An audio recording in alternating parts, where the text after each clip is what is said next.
Thank you, Cindy. And our final reader is Sue Granzella from San Leandro, California. She did win an honorable mention in creative nonfiction, and she is going to read her honorable mention humor piece, Another John.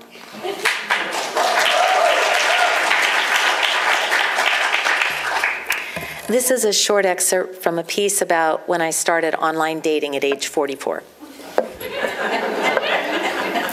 One thing I liked about your profile right away is that you were willing to consider women who are your age or even a little older, I told him. There's so many men who only want someone who's way younger than they are. What is that?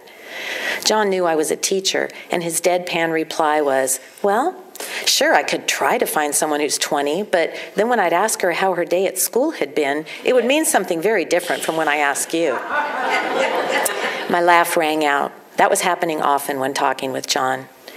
Another Wednesday was rolling around, and so on Tuesday evening, John again reminded me that he wouldn't be available to talk the following night. Over the past couple of weeks, I had been mildly curious about his regularly scheduled lack of Wednesday availability, but I knew it wasn't my business to ask. I couldn't help wondering, though.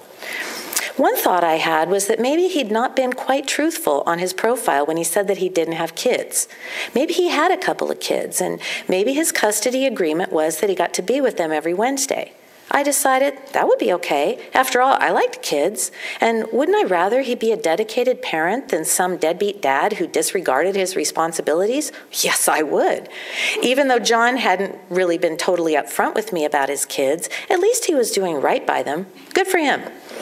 But then I wondered if maybe rather than being a secret parent, he instead was an alcoholic who faithfully attended AA meetings every Wednesday. That actually seemed a little more plausible. After all, the dating profile asked respondents to disclose their parental status, but there wasn't a single question that asked about one's substance abuse status. So John could have filled out his profile with 100% honesty while still being an alcoholic. And it made sense that at first he'd hide something so personal. I mean, why should he tell me that right off? He'd confide in me if we ever got close enough. I decided I would be okay if he were an alcoholic, given that he was an AA regular and all. That way he was a recovering alcoholic instead of a still raging alcoholic.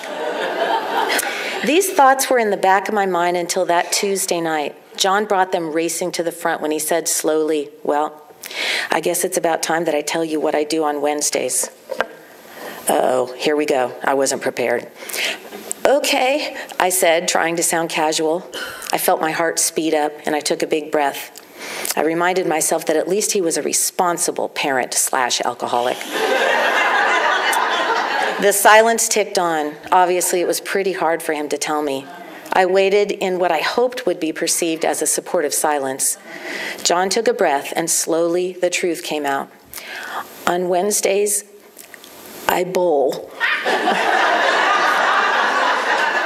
My sudden burst of laughter was more like a cross between a bark and a scream. I was laughing so hard at that innocent little word that I could barely manage to suck in air. Bowl was evocative of the wholesomeness of the 1950s. It was completely undeserving of its starring role as the dark secret in a shameful confession. When I could finally breathe enough to speak, I choked out, "Why do you say it like it's such an awful thing?" I imagined him in his house grinning broadly at his success in reducing me to gasps and sputters. Well, you have to admit, I bowl isn't something you lead with. A person needs some time to build up to something like that. Expecting someone else to accept that right off is just too much. How could I hear him smiling? I don't know, but I could. I was still giggling, but managed to say, well, if it makes you feel any better, I play an instrument that's the musical equivalent of bowling. Want to guess? We laughed some more after I let him know that I played the accordion. I decided not to tell him yet that I had pretty much already decided to embrace him, despite his being a lying alcoholic parent who denied the existence of his 2 children. And I will tell you that this May, John and I will celebrate our 7th wedding anniversary.